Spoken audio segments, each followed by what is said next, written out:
Haleluya. Kanibona bazalwane egameni likaJesu. Amen. Igama lami ngumfundisi uMhlongo. Ngithokoza ngizophatha izwi. Ubaba nje ekhaya bengifaka bangithisa yonke into. Awusuma ngedwa. Amen. Haleluya. Ingakhona mase yamsishile nje kodwa sonceka. Haleluya. Haleluya. Ngicela sivule izwi lenkosi njengoba ku-11:47. Niyazi ke bazalwane njengoba kwama mina phambili kwenzakalani.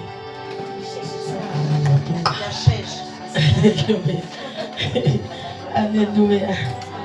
Nje indaba zaphasi bazalwane sekuyizona-ke. Haleluya.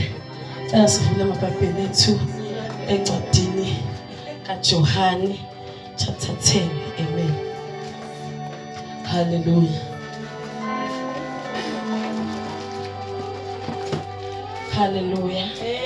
Ngiyabingelela bazalwane, ngibingelela umfundisi, angibingelela ngibingelela umfundisi egameni likaJesu. Esibonekile ipulpiti lakhe. Amen. Hallelujah. John 10. Siyabingelela simshaya izandla. Hallelujah. Sibingelela umama. Happy Mother's Day. Amen. Mina ke abaseduze nami bayazi ukuthi ngiyakithi angifuni igama lembokodo. Amen. Hallelujah. Igama lembokodo likunikeza ukuthi ngathi kushuthi kuzoba nzima. Amen. Ngathi kune requirement ukuthi ube strong ngoba kuzoba nzima. Amen, bazalwane. So I always pray and ngimcela uNkulunkulu ukuthi isuke lento yombokodo sibe ama-soft, sibe nje ama-marshmallow. Amen. Ngoba sometimes imbokodo ibuyilimazi. Hallelujah. Uma ngabe kuliwe imbokodo iyalimaza. Amen, bazalwane. Kanti uma kufunakala limazi. Amen. Funa masifika kuyena sithole iwomth. Amen, bazalwane. Sifudumale. Amen, bazalwane. Kube sweet, kube mnandi nje, kube smooth. Amen, bazalwane. Kube creamy. Kube yona yonke into ethi nje soft. Amen, bazalwane. Ngoba ngisayikhulumela njalo bazalwane ngakayiswini. Ngoba abalento ukuthi kuthiwa siyimbokodo ngihlezi ngibona ukuthi inokusikhaphela mbijana. Amen. Inokusilahla, inokusibetray. Amen, bazalwane. uNkulunkulu lapha ensimini yase-Eden. Amen. Wathemba indoda bazalwane. Amen. Hallelujah. Wayinikeza umyalelo. Amen, bazalwane. Lapha yana umuntu wanikeza umyalelo uAdam. Amen, bazalwane. Ingakho noma eselahlekile uNkulunkulu esemfuna umemeza uAdam. Akambiza ngoEva ngoba uNkulunkulu uyazazi ukuthi umyalelo wayinikeze ngani. Amen. So mina ngoba umuntu omakabe strong, umuntu uphethe umbono. Amen, bazalwane. uAdam was given a vision lapha yokuthi into yabo yokuhlala ithini, abathinti kephi, abayi kuphi. Yabo yonke lento yanikezwe uAdam. He was responsible ukuthi kwenzakalani lapha. Ingakho uNkulunkulu mangabe engasamtholi lemakhi nebhesi nami nginebhesi. Amen.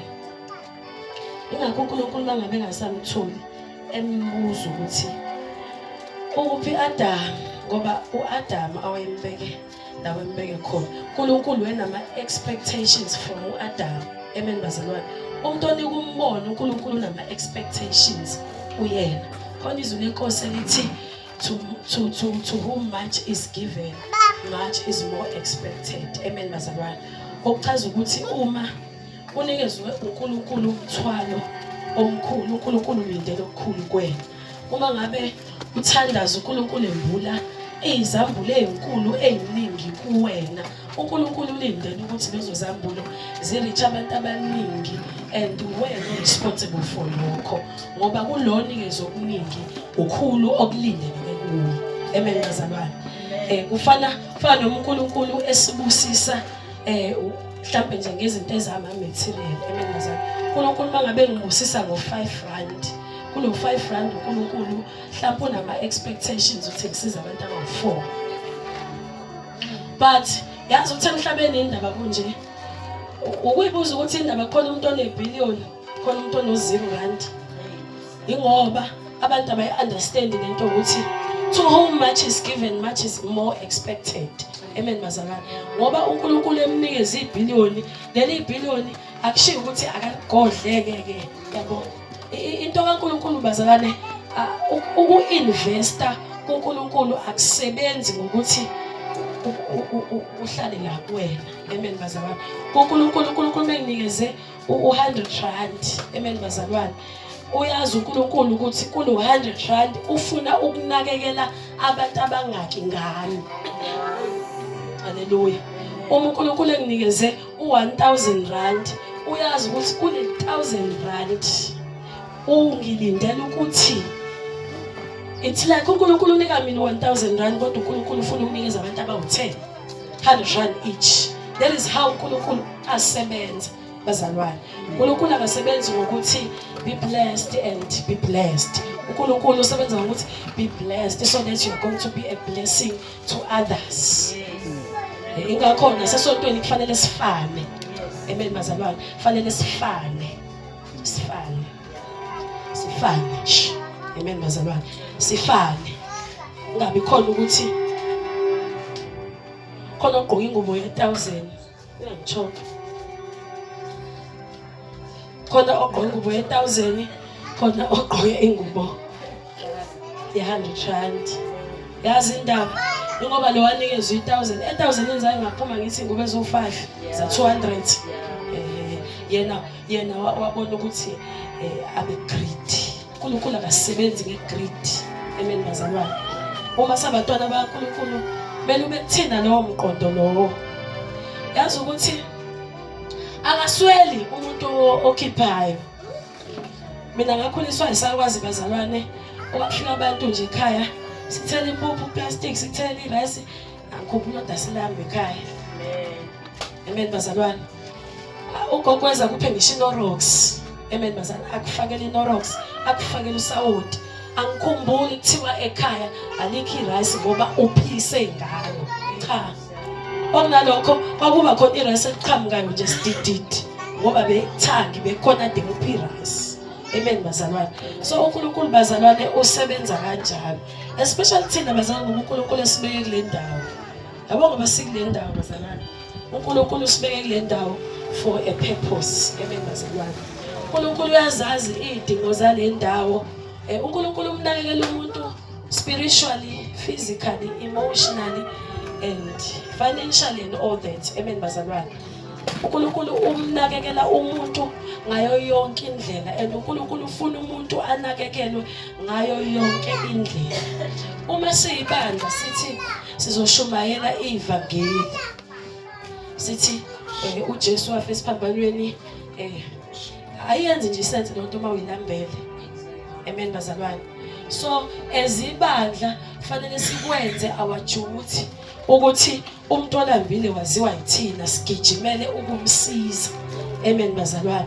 Kube iduty yethu ukuthi umuntu o-depressed sigijimele ukuthi simsize ngoba uNkulunkulu umlethela ngoba ufuna ukumnakekela ngandlela zonke.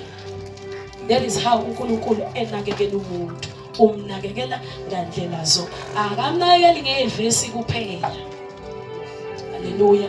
Akamsizi ngokuthi bese efike lesontweni ezivesi lishukelo libe namandla athi amen.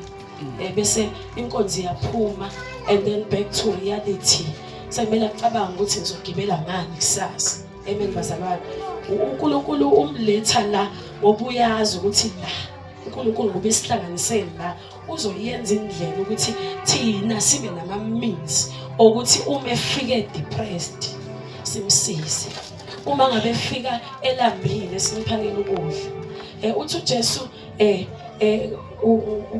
uthi uJesu ngangilambile nangincintsha ukudla. uJesu wena ongambona elambe ehamba ilamba la. Amen bazalwane. Ungambona nje uJesu ehamba lana athi ngisesibhedlela nangenza uJesu obalana esibhedlela. So uma wena umzalwane ubona umuntu osesidingweni uthathe lokho njengoNkulunkulu ofuna ukusiza wena.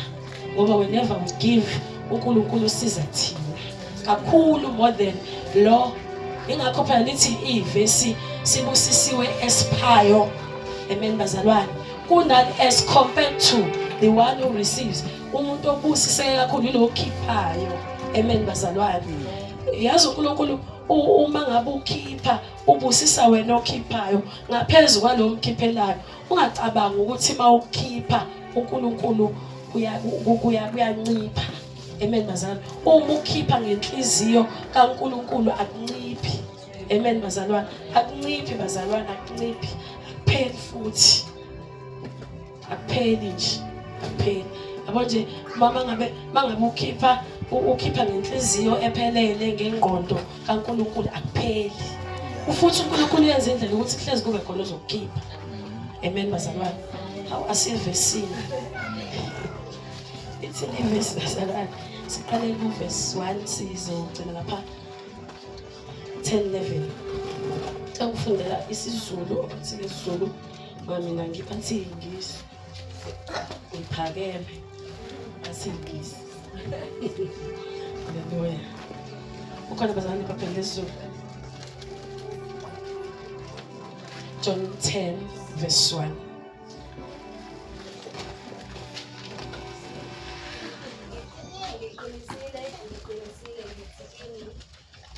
Ongangeni isango esibayeni sezulu kodwa ekhwela ngenye indawo lo uyisela ngomphana. Kepha ongena ngesango ungumalusi wezulu. Umlindisango uyamvulela lowo lezimvu ziyalizwa izwi lakhe. Ubiza ezakhe izimvu ngamagama aziholele ngaphandle. Nxa esezikhiphile ezakhe zonke uhamba phambi kwazo, izimvu zimlandele ngokuba zilazi izwi lakhe. Kepha umfokazi azisoze zamlandela, kodwa ziyakumbalekela ngokuba zingalazi izwi labafokazi. uJesu washo lomfanekiso kubo, epha bona abezisanga ukuba kuyini lokho akukhuluma kubo. Ngakho-ke uJesu wabuye wathi kubo, ngiqinisile ngithi kini mina ngiyisango lezimvu. Bonke abafike ngaphambi kwami bangamasela nabaphangi, kepha izimvu azibezwanga. Mina ngiyisango. Uma umuntu ongena ngami uyakusindiswa, angene aphume afumane ijelo. Ngisela bhalizi kungengokweba nokubulala nokubhubhisa. Mina ngize ukuba babe nakho ukuchithile. Amen. Ngicela ukufunda verse 10.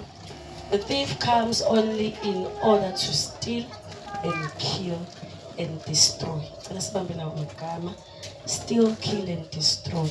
I came that they may have life and have it in abundance.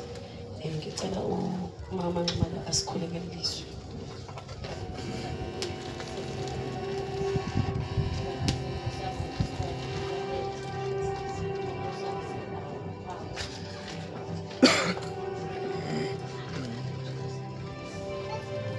Amen. Hallelujah. La esifunda khona bazane it's uJesu ukhuluma ngeparable of a good shepherd. Amen bazalwane. So uJesu useyikhomba yena ukuthi uyena umalusi omuhle. Amen bazalwane. Uyasho ukuthi mina ngumalusi omuhle ongena ngami, amen bazalwane, ufumana idlelo, amen bazalwane. So ngijayela lapha verse 10 ngoba ngifuna ukukhuluma bazalwane, ngifuna ukukhuluma ngesela, amen bazalwane. Kuthiwa laphana isela alizi ukuze ungeke ukuthi lizontshontsha, uzokweba, lizobulala, lizodestroya.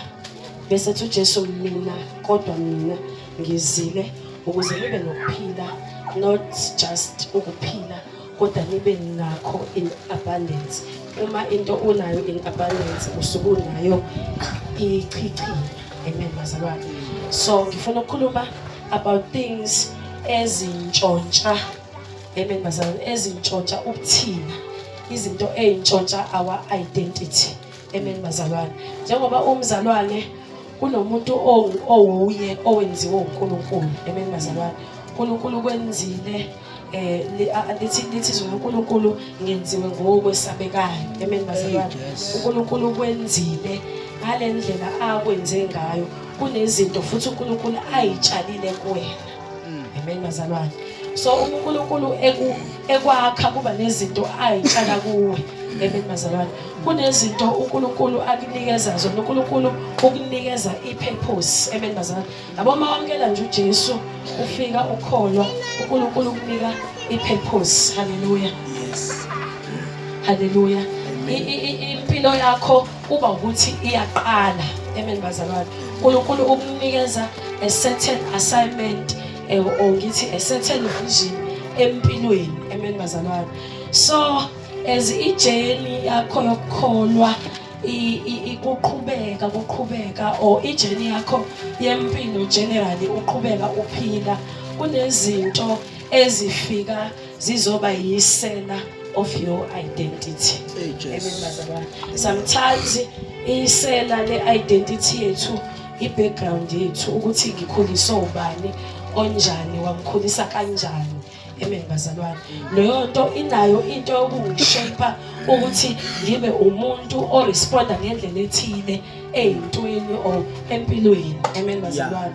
So lithi izwi laNkulunkulu, lezi zinto lezi ezifikile, uthi uJesu laba abafike ngaphambi kwami beba amasela, amen bazalwane. Laba abafike ngaphambi kwami beba amasela nabaphangi, amen bazalwane. So lithi izwi laNkulunkulu, lezi zinto lezi ezifikile empilweni yakho ebeyizama ukukhubaza ukuthi mhlawumbe ungafiki la okhona namhlanje, izinto ebeyizokhubaza ifuture yakho, amen bazalwane.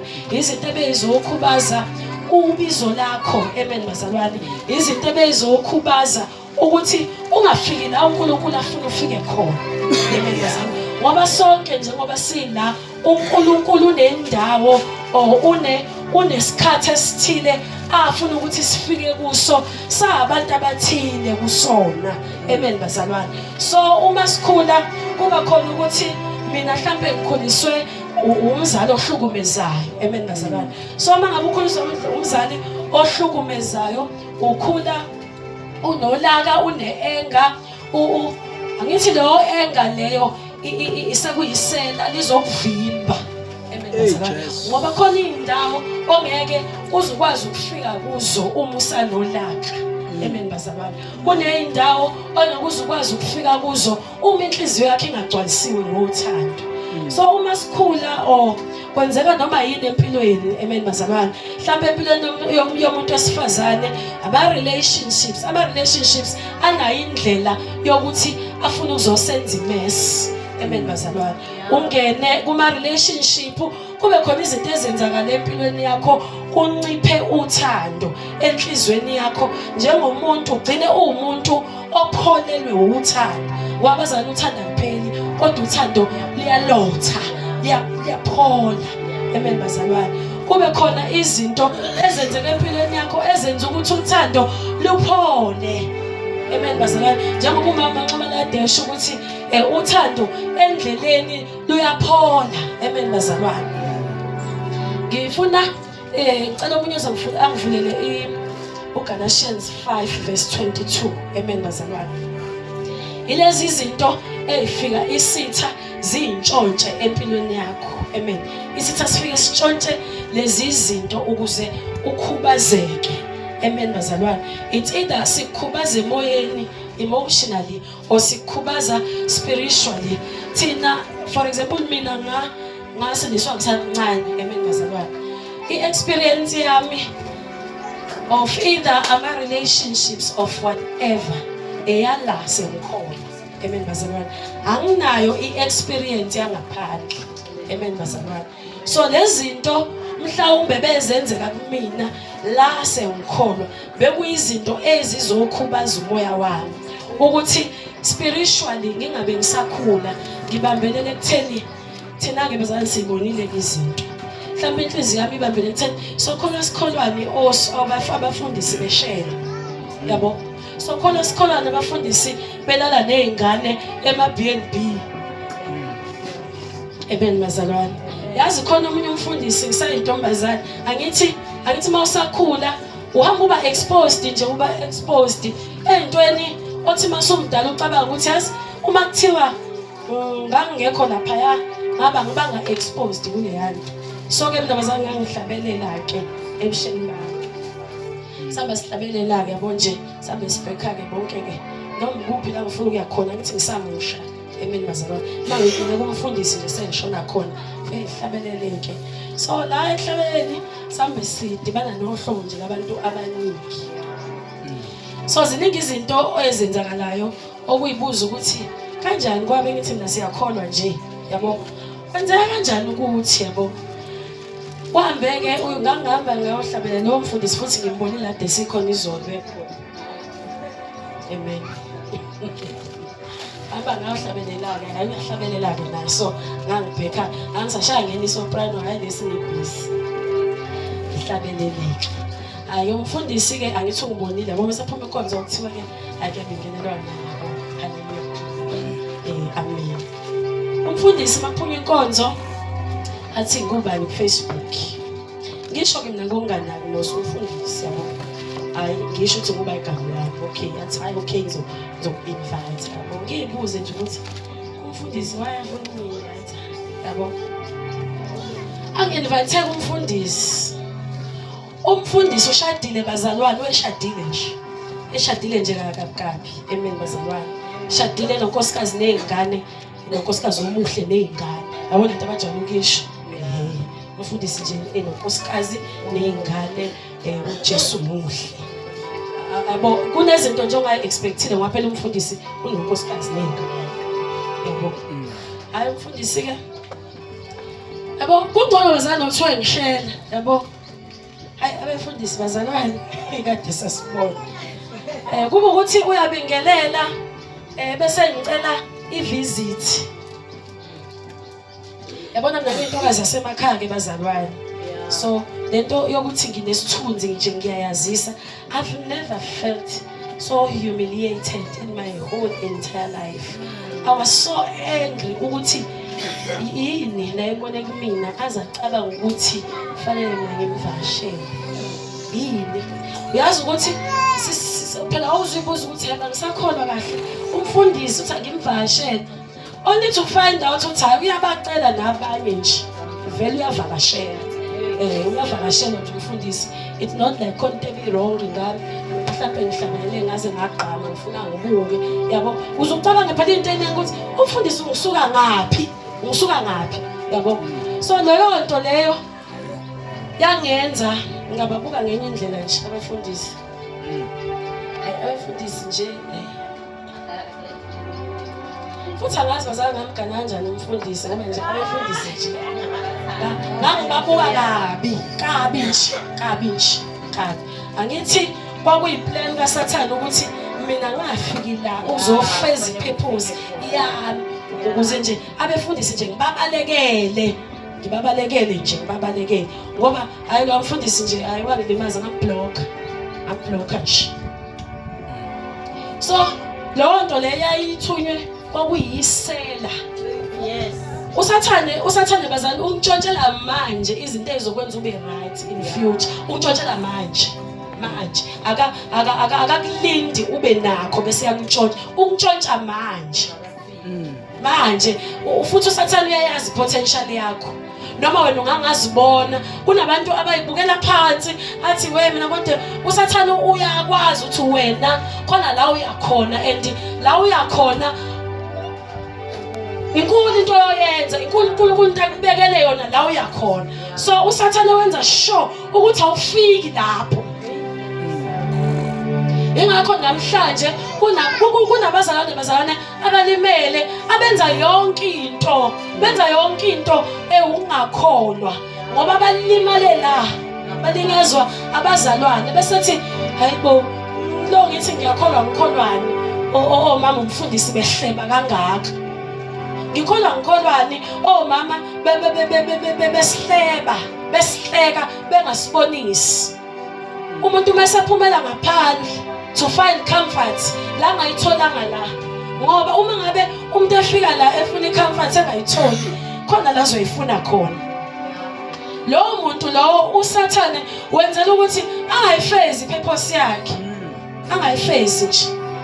Khona abantu ababehlakaniphile esikoleni, mina engangifunda nabo, ababehlakaniphile kunami, amen bazalwane, kodwa bangawuphasanga umatric ngoba usathane wawazi ukuthi uma ngabe fail umatric ngeke azaye euniversity ngoba wembona ukuthi uyaya, amen bazalwane. Usathane uyakubona la uyakhona, amen bazalwane, uyakubona la oyakhona, and uyakubona ukuthi la uyakhona inkulu into oyoyenza, and lento ozoyenza izokwenza impact enkulu kwi-kingdom kaNkulunkulu besenza sure ukuthi awufiki. Amen bazalwane, amen bazalwane. So usathane uyantshontsha bazalwane. Lithi izwi laNkulunkulu akezi kungengokweba, ukubulala nokubhubhisa. Amen bazalwane. Yabona bese ngitshontshile kuyenza futhi usathane akutshontshe wena, atshontshe wena nje wonke akutshontshe. Jesu yami.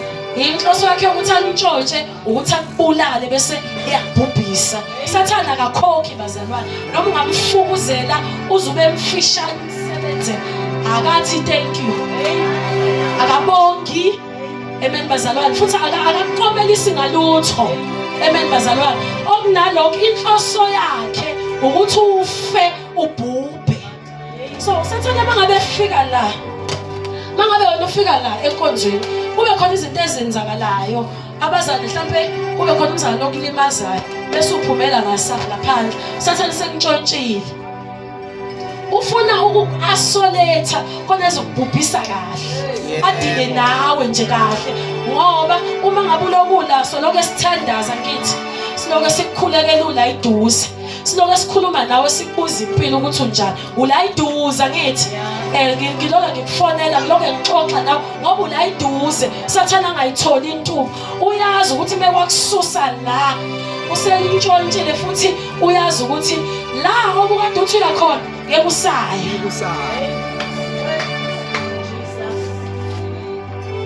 So usathane yamjabulisa ke into yokuthi ungayi la othunywe khona. Amen bazalwane. Kunendoda lapha eBhayibhelini leya nginafish uJona. Amen bazalwane. uJona had an assignment kwathiwa hamba uye lapha, yena wahamba waya kwenye indawo. Amen bazalwane. So usathane was happy ukuthi when umyalezo uJona ngithi bazalwane, kwakunomyalezo kumele awuhambise lapha ekwakuthiwa akaye khona. So uma ngabe sengasayi la kuthiwa akaye khona, umyalezo awusafiki. And uma ngabe umyalezo ungasafiki, labantu abebezosizwa umyalezo abesezukusizakala. So uma sebengasasizekalanga ke la usathane uyajabula uthi nazonke ngimtholile. Uma ngabe esethatha umkhumbi ongayila ethiwa akaye khona, amen, ethatha lo mkhumbi lo omdukisayo ngenhlanhla uNkulunkulu wayenza indlela ukuthi agcine ebuyelile. Amen. Thina sonke soba nenhlanhla ukuthi uNkulunkulu enze indlela ukuthi ugcine ubuyele. Kungenzeka ufe, kungenzeka ubhubhe, kungenzeka ukuthi mawusuntshontshiwe ufe, kungenzeka ukuthi ubhubhe. Mina ngikushoyo ukuthi qinisekisa ukuthi awuntshontsheleki, zigcine ungatshontsheki. Usathane uqala ukumtshontsha emqondweni uthola ukuthi kuyashunyayelwa njena ukucabangisa nje inyongo nje yodwa. Amen bazalwane. Ukucabangisa wenzela ukuthi ungayizwa lo myalezo lo. Ngoba wazwa lo myalezo khona la uzoya khona. And ungabe wena usuzwe lo myalezo wafika lapha, lo myalezo uzwe namhlanje, in future uyowenza imanga lapha la uya khona. So uyakuphazamisa ukuthi ungezwa even esontweni. Amen bazalwane. Ngoba usathana uyisela. Sathana uyisela, uyantshontsha. Ayikho into anayo, konke nakho ukwebile. Ukweba abantwana bakaNkulunkulu. So mina ngathi bazalwane zigcine ungantshontsheki. Zigcine ungantshontsheki. Ukukholwa kwakho kuyi-responsibility yakho. Ukuba umzalwane kuyi-responsibility yakho. So mangabe uwumzalwane lesontweni, iba umzalwane emgaqweni, ube umzalwane la engqondweni yakho, ube umzalwane enhlizweni yakho. Unembeza wakho ungakulahli masuphakamisa izandla uthi we give you all the glory, we give you all the glory. Inhliziyo yakho yazi ukuthi wena you are not. Inhliziyo yakhe imangalele, kodwa yakhe imangalele ukuthi uzoyiphakamisa izandla, kodwa uyazi ukuthi wena enhlizweni uNkulunkulu akasiyi uNkulunkulu njengoba uNkulunkulu. Unabo uNkulunkulu bakho ozakhele bona abala engqondweni yakho, uNkulunkulu abakubusayo. Abanye abantu uNkulunkulu babi ingane zabo, abanye abantu uNkulunkulu babi imishado yabo. Ngoba uthi angikwazi nje angikwazi mina ukuhamba ngenkonzweni ngoba ubaba, ngoba umshado yakhe uyigugu, sewenze i-idol thizeni. SakuNkulunkulu lo usekhonza lo mshado lo. Sometimes umuntu usekhonza lezi ingane zakhe, asakwazi ukuphila ngoba izingane zami. Zonke lezi zinto zizela ukuthi zizontshontsha kwijeni yakho ukuze noma kuthiwa uyafika ke ufike usukhubazekile. Hallelujah. Bengilaba zathi isitha siqale sintshontsha. Bese sintshontsile sakuthola okay usuphumile ngithi. Usuke sebhizi ke nokubulala. Bulala ngandlela zonke kancane kodwa shosho khona usuke efuna ufe. Umuntu uyafaka bazalwane ephila ephefumula yabo. Afe abigobongo abe angabe umuntu. Amen bazalwane. Ungabi khona lento ethi umuntu lo. Inhliziyo ibole umuntu ephila. Ibole phuhlu. Thothe enhlizweni yakhe akusaphumi lutho luhle. Mangabe bona abantu abajabula inhliziyo ithi qifi. Tshela mina yini edinayo abantu bebejabule? Why udinwa? Udinwa yini?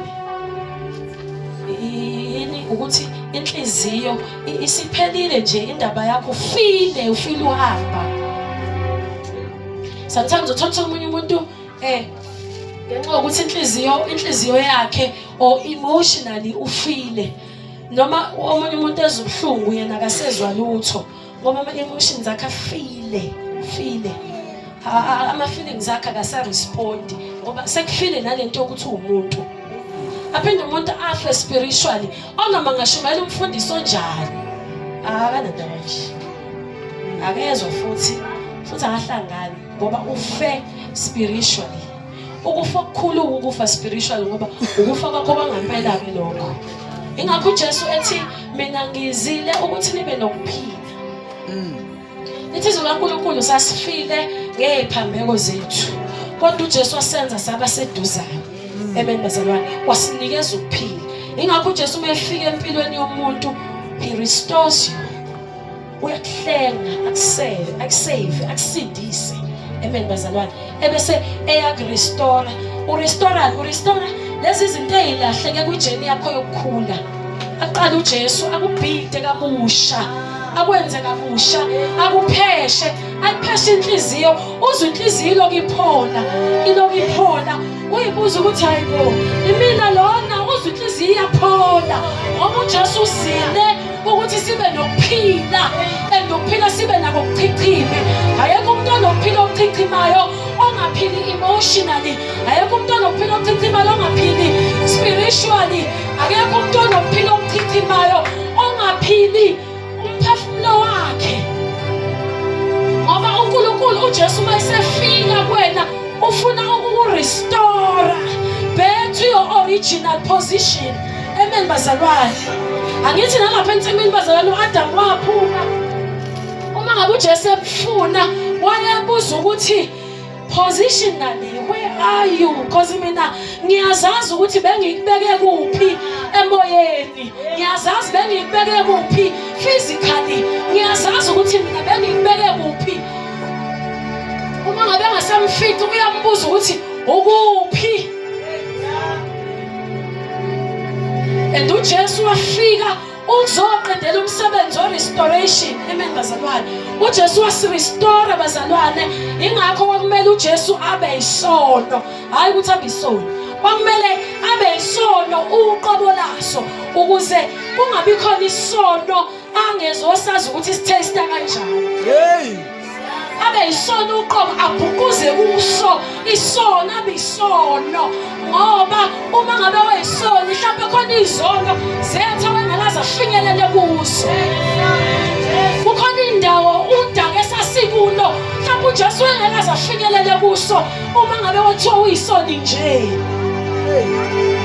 Amen bazalwane. So uJesu uthi ngizile mina ngizile. Khona uJesu bazalwane. Ngizile. I'm here to restore you. I'm here. Ngizile ukuthi ube nokuphila. Ngifuna ube nejoy. That is Jesus. Uthi ngifuna ube nokuthula enhlizweni yakho. Ngifuna umphefumulo wakho ulale ebusuku uhonqe, uphumule. Jesus is our rest bazalwane. Uma sesifika kuJesu sisuka sifike ekuphumuleni. Ingakho mawusindiswa usimangabe uphenduka uzongazi ukuthi khona imithwalo esusiwe ngoba mangabe uhambe esoneni usukuthwele.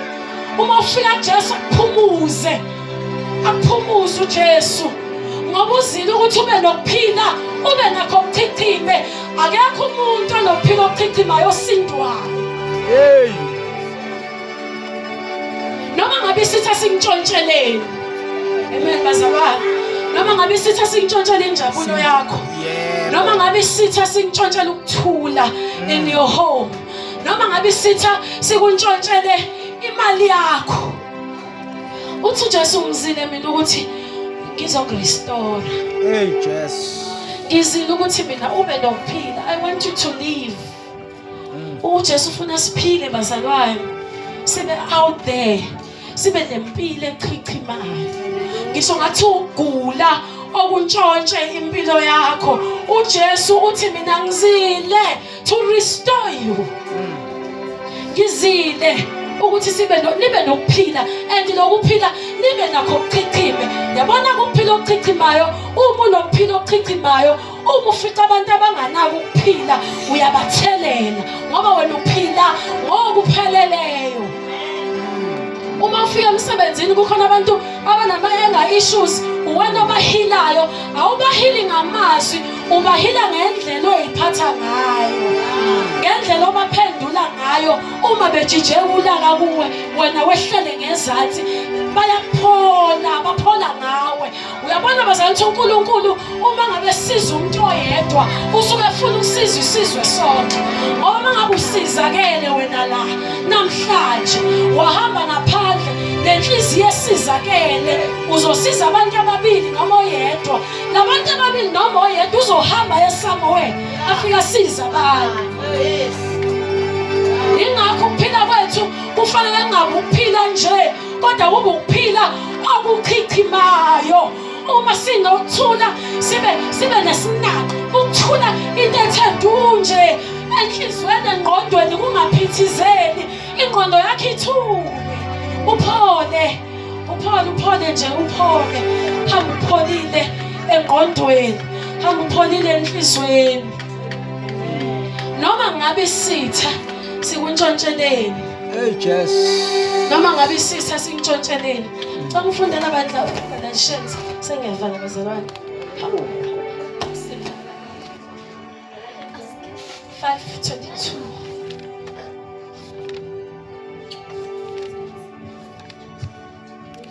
Noma ngabe isitha singintshontsheleni. La sovula khona bazalwane, ukhuluma ngama fruits of the spirit. Amen bazalwane. Umzalwane ongatheli uSathane unayo into ukuthi lezi ithelo azebe kuwe. Hey. Ayintshontshe. Akutshontshelwe ijoy. Akutshontshelwe kindness. Ungabi nje kind. Uvela ungabi kind nje. Ungabi nje kind. Ungabi kind nje. Ungabi na joy. Isizwe uNkulunkulu ujabulane. Ngiyaphinde ngithi jabulane. uNkulunkulu sifuna si joyful. Siyawuthola bazalwane 5:22. Amen. But the fruit of the Spirit is love, joy, peace, patience, kindness, goodness, faithfulness. Amen. Kepha izithelo zikamoya ziluthando, Uthando, nokujabula, ukujabula, nokuthula, nokuthula, ukubekezela, ukubekezela, ubele, nokukholeka. nokukholeka. Noma kuthiwa uSathane uyintshontshe zonke lezi zinto kuwena. Noma kuthiwa uSathane untshontshelele awuna joy, uyazizwa ukuthi awuna joy, uyazizwa ukuthi awuna kindness, awukwazi nokubekezela, inhliziyo ikhathele, ingqondo ikhathele, awufuni lutho nje, awufuni lutho nje. Uthi uJesu mina ngizile ukuthi ngizozakha kabusha lezi zinto empilweni yakho. Ngizile mina ukuthi ngizokunikeza ukuphila. Lokuphila lokhu engiza nakho kuyaphiphila. Noma ngabe isitha singintshontsheleni sabulala ini empilweni yakho, noma kuthiwa isitha sikuphuca umndeni. Amen bazalwane. Sikubulalela abantwana bakho, ukukwafa yonke into around you, wasala wedwa. Kodwa uJesu uthi ngizile ukuthi wena unokuphila. I want you to have life and have it in abundance. Noma ngabe untshontshelwe ini bazalwane. Noma ngabe kuthiwa uyahola imali yakho ufile ngathi intshontshiwe. Amen bazalwane. Uhole imali vele iphele nje. Kube ngathi intshontshiwe. Engathi mawuthi uyabala kodwa uyabona ukuthi ishonephi. Uyabona ukuthi ayikho ephume ngendlela ongayazi. Amen bazalwane. Ayikho ipayment ongayizanga. Amen bazalwane. Kodwa kube ngazuthi mawusubheka ukuthi ngenzeni, ayikho into ephathekayo oyenzile ngoba imali yakhe intshontshe izinto engenamsebenzi. Amen bazalwane. So uthi uJesu mina ngizile ukuthi nibe nokuphila and have it in abundance. Yeah. Siyabonga.